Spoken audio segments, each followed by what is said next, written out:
Here's a shocking statistic.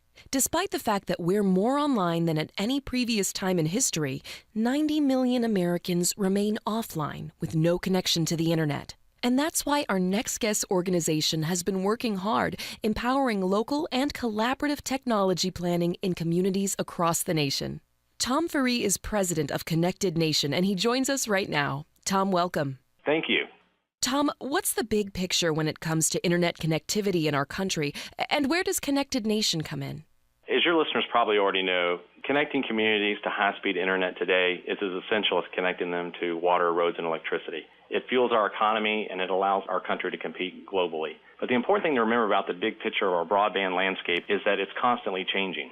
More and more people are coming online in multiple connected devices. And apps and videos on the internet today require network providers to continue to make investments to keep up with the speed tiers that these new applications and technologies demand. However, there's still parts of this country, our schools, businesses, and homes that remain offline. And it's the cost of that gap that gets bigger the longer it takes to get them connected. And that's where my company comes in. In this supply and demand equation, we want to make sure that not only are the networks capable of supporting demand for faster networks, but that our residents and workers are skilled users of that technology. One of the ways we're doing this is through our Connected program, which is a volunteer community engagement program designed to help communities organize and think about technology in ways that make for a stronger, more sustainable America in every measure of community life. It's been a very successful program for us and is really making a difference in the communities that we serve. So how do our educational institutions fit in the picture here? How do they benefit from technology? Well, our schools are in a great period of transition to more advanced technology right now.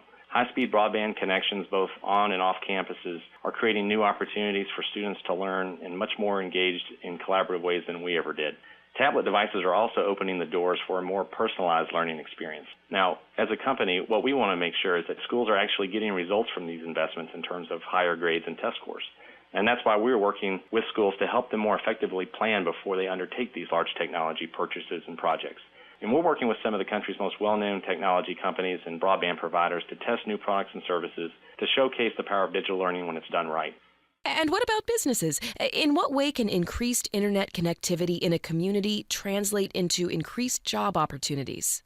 Well, first, if a community wants to attract businesses, they need to demonstrate that they have the connectivity so that companies can conduct operations not only with the state next door, but with the next country. And secondly, a company needs to have a ready workforce.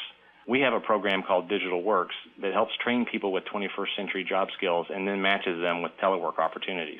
This is ensuring that our companies are matched up with qualified workers they're seeking and that our communities are attracting the tech-based jobs. Well, this is a lot of great news. Tom, thanks for being our guest today. Well, thanks for having me. Learn more about Connected Nation's work by visiting www.connectednation.org.